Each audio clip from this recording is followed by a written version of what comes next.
Bloating is one of those symptoms that so many women simply learn to live with. You wake up feeling fine, and by the end of the day, your stomach feels swollen, uncomfortable, or like your clothes suddenly don't fit. Maybe you've noticed more gas, constipation, digestive discomfort, or that uncomfortable feeling of being overly full even when you haven't eaten that much. Is it the food you're eating? Is it how you're eating? Could stress be affecting your gut? Or could changing hormones during perimenopause and menopause be part of the picture? On today's episode, we're going to explore 4 root causes of bloating and what every woman should know about. I'm also going to share one of my favorite natural digestive support remedies from God's medicine cabinet, ginger. So friend, if you're tired of feeling bloated and you're ready to understand what's happening beneath the symptom, grab a notebook and pen and let's dive in.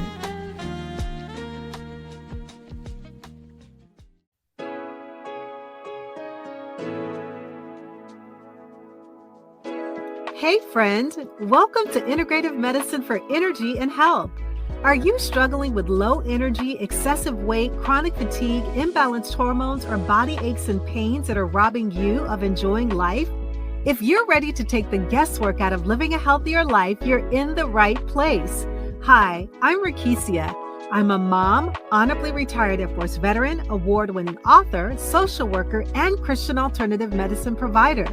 For years, I tried improving my health through conventional medicine and nothing worked until I finally found a simple strategy that was easy and fun. This podcast will provide you with natural ways to increase energy, lose weight, regulate hormones, and improve your mood. If you're ready to live, look, and feel better, grab your favorite cup of herbal tea and let's jump in.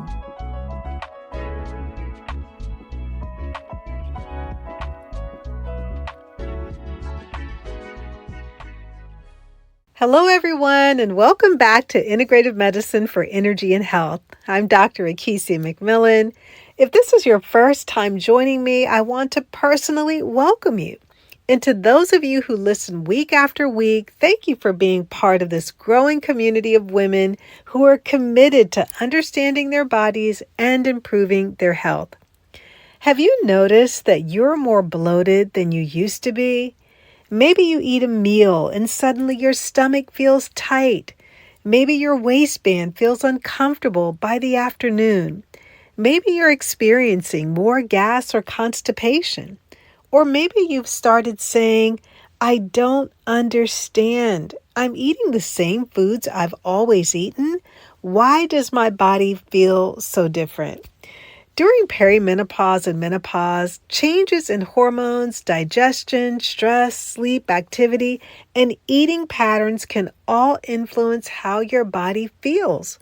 Bloating is a symptom. It's your body giving you information.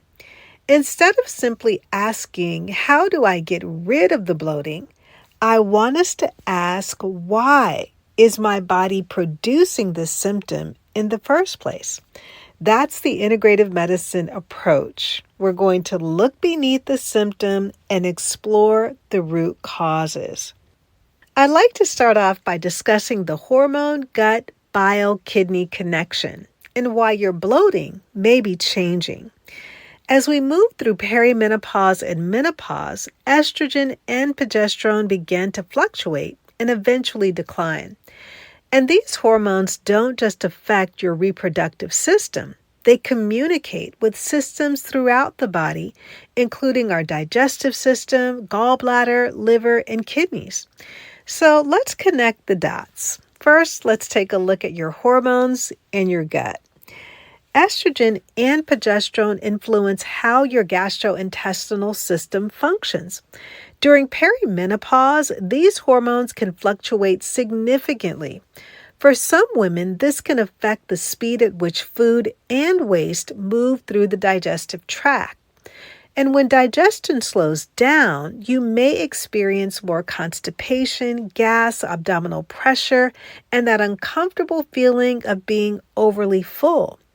This is one reason a woman can eat the same foods she's eaten for years and suddenly think, Why doesn't my body handle this the same way anymore? What this means is your internal environment is changing. Now, let's talk about bile. Here's a connection that many women don't hear about. Your liver produces bile and it's stored in your gallbladder. When you eat fat, bile is released into your small intestine to help your body digest and absorb that fat. And your hormones interact with this system too. Estrogen can influence the composition of bile, while progesterone can affect gallbladder contraction. So during periods of hormonal fluctuation, changes in the way the gallbladder contracts and releases bile can occur. This doesn't automatically mean you have poor bile flow or that every woman with bloating has a gallbladder problem. The message is that your hormones, digestive system, liver, and gallbladder don't operate in isolation. They're part of the same beautifully interconnected system. And when digestion isn't moving efficiently, you may experience fullness, discomfort, changes in bowel habits, or bloating. Now, let's bring another organ into the conversation that we don't always associate with bloating: your kidneys. Your kidneys help regulate sodium, water, and fluid balance in your body. And hormonal changes can influence the systems that regulate how your body handles sodium and water. So sometimes what you're calling bloating may actually include some degree of fluid retention or that puffy feeling. You might notice that your rings feel tighter, your hands may feel puffy, your ankles may look swollen, or perhaps you step on the scale and suddenly you see a couple of pounds overnight. That doesn't necessarily mean you gain body fat. Sometimes your body is simply holding on to more fluid. And this is why I encourage women to begin asking a different question. Instead of only asking, "What did I eat?" ask, "What is my body trying to tell me?" Is this digestive bloating? Is constipation contributing to it? Am I eating too quickly? Am I stressed? Am I sleeping poorly? Could hormonal changes be affecting my digestion? Or am I experiencing more fluid retention? Sometimes the answer is understanding what is happening inside your body. Now we'll shift our attention on the 4 root causes of bloating. We'll start with something very simple. Number 1. What are you eating? Meaning, what are you putting on your plate? Our culture of eating has changed dramatically. We're surrounded by highly processed foods, oversized portions, added sugars, refined carbohydrates, artificial ingredients, and foods that are designed to be convenient rather than nourishing. And sometimes we're eating foods that our bodies simply don't tolerate well. Now, I'm not saying that every woman needs to eliminate certain foods, but what I am saying is pay attention to your body's response. Do certain foods consistently leave you feeling bloated? Do you notice more digestive discomfort after highly processed meals? Are you eating enough fiber-rich whole foods? Are you getting enough water? Are you eating vegetables, fruits, clean sources of protein, healthy fats, and foods that nourish your body at the cellular level? Your digestive system has a job. It has to break down what you're eating, absorb nutrients, and move waste through the body. When your diet is consistently low in nutrients and high processed foods, your digestive system may struggle. So the first question I want you to ask yourself is what I'm eating supporting my digestive health? Root cause number 2, how we're eating. Now, this is one topic I don't think we talk about enough. It's not only what you're eating, it's also how you're eating. Think about how many women eat when we're driving in our cars, eating at our desks, eating while scrolling through our phones, rushing through lunch. We're eating dinner while answering emails. We're distracted. We're stressed. And sometimes we're practically swallowing our food instead of actually eating it. But digestion begins before the food even reaches your stomach. Your body needs to be in a state where it can properly digest and process what you're eating. When you're constantly rushing, stressed, distracted, or eating too quickly, you may also swallow more air and fail to chew your food thoroughly. So I want to encourage you to slow down, sit down, take a deep breath, chew your food, put your fork down between bites, and actually taste your food. Give your body a chance to participate in the digestive process, because sometimes improving digestion isn't about adding another supplement. Sometimes it's about changing how we eat. Root cause number 3 affects so many women: stress, cortisol, and the gut-brain connection. We are living in a very fast-paced world. Women are working, we're taking care of children, we're caring for aging parents, managing households, building businesses, supporting everyone else.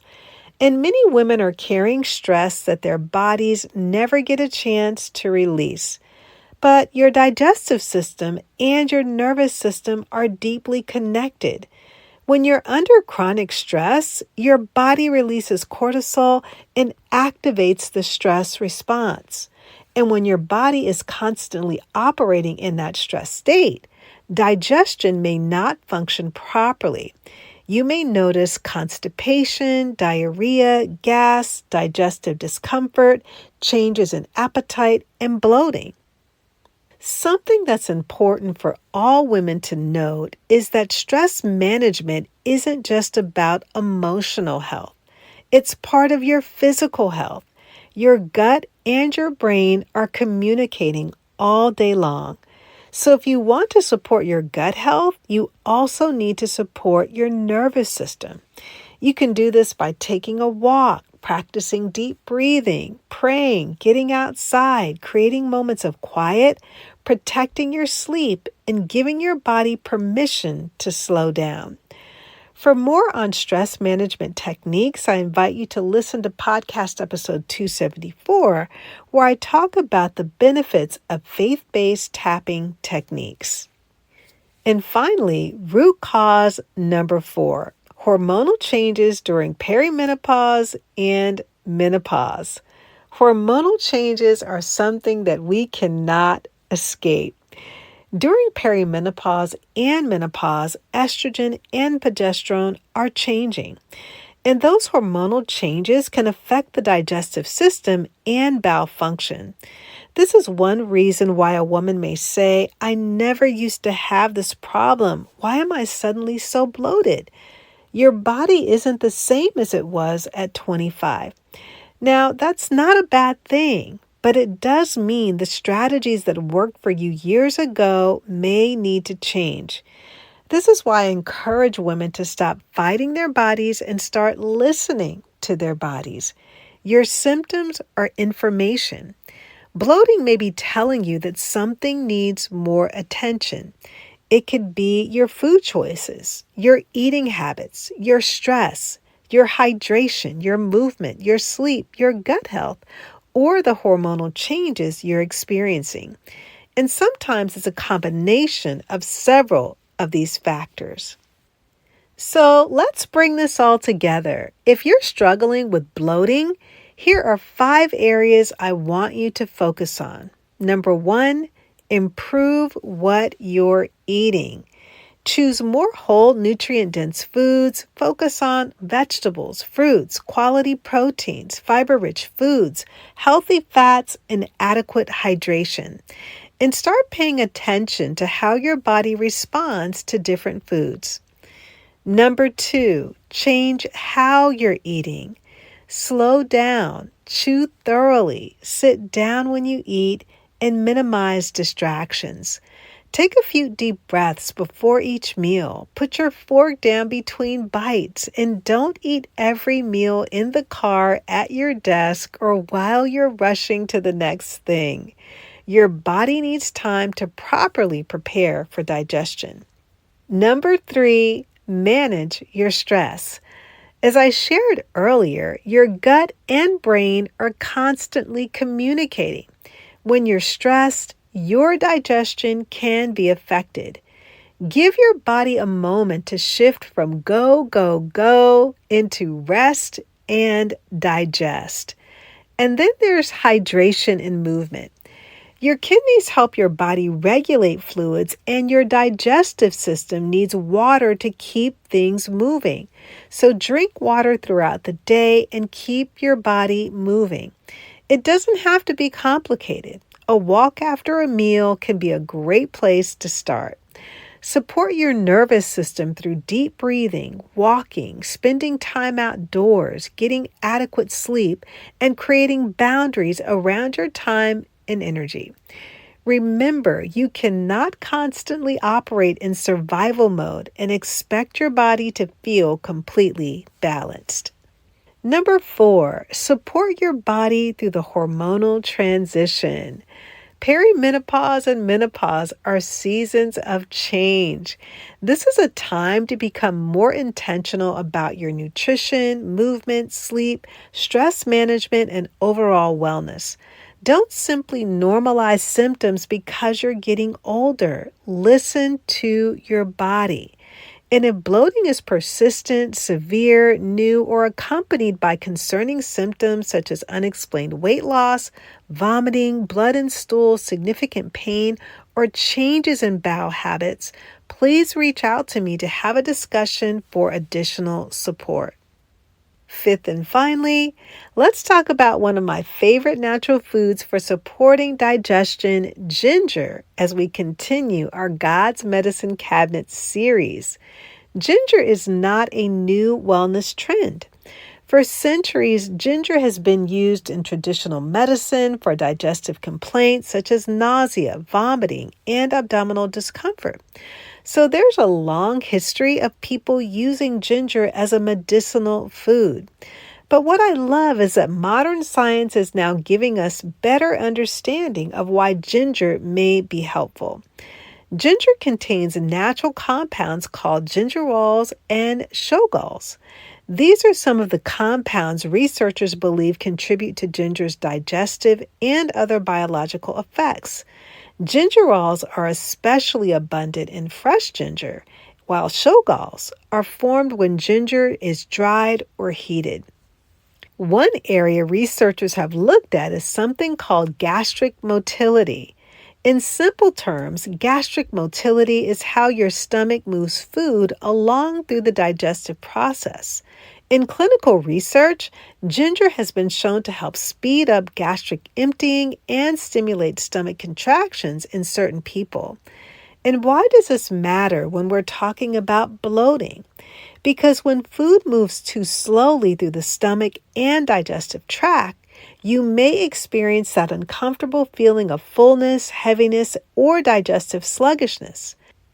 Research has also looked at ginger in people experiencing functional digestive problems, with some studies finding improvements in symptoms such as fullness, abdominal discomfort, nausea, and bloating. What the research suggests is that ginger may support normal gastrointestinal function and digestion. That's why I love using it as part of a whole food approach. You can make a warm cup of ginger tea. You can add fresh ginger to your meals. You can grate it in soups, vegetables, or other dishes. It's simple and has a long history of traditional use. So before you reach for another complicated detox or cleanse, let's go back to the basics. Eat real food, slow down when you eat, stay hydrated with water, move your body, manage your stress, and incorporate supportive foods like ginger into your routine. Because sometimes supporting your body doesn't have to be complicated. And ginger is an excellent example of where ancient wisdom and modern science come together. Now, I want to give you one simple action step for this week, which involves starting a bloating and food journal. For 7 days, write down what you ate, how you ate, how you were feeling when you ate, your stress level, and how your body felt afterward. Don't judge it, just observe it. Because awareness comes before change. You may begin to notice patterns that you've never paid attention to before. And that's where the real transformation begins. So let's wrap it all up. Bloating is not something you simply have to accept. There may be more than one reason you're experiencing bloating. Remember the 4 areas we talked about: what you're eating, how you're eating, your stress and cortisol, and the hormonal changes happening during midlife. And when it comes to natural digestion support, remember ginger. It's a simple herb that can be incorporated into your wellness routine as part of a broader approach to supporting digestion. But don't stop at the symptom. Ask the deeper question. What is my body trying to tell me? Because when we begin listening to our bodies instead of fighting against them, we can make more informed choices about how we care for ourselves. If this episode helped you understand your bloating in a different way, I want you to do me a favor. Share this episode with another woman who has been asking, why am I so bloated all the time? And if you want more practical strategies for supporting your energy, hormones, gut health, and overall wellness, make sure you follow Integrative Medicine for Energy and Health so you don't miss our next episode. And remember, don't just manage the symptom. Listen to the message your body is sending you. Thank you so much for spending this time with me today. Take care, friend, and I'll see you in the next episode. I'll leave you with Psalm 103, verses 2 and 3. Bless the Lord, O my soul, and do not forget all his kind deeds. He who forgives all your iniquities and heals all your diseases.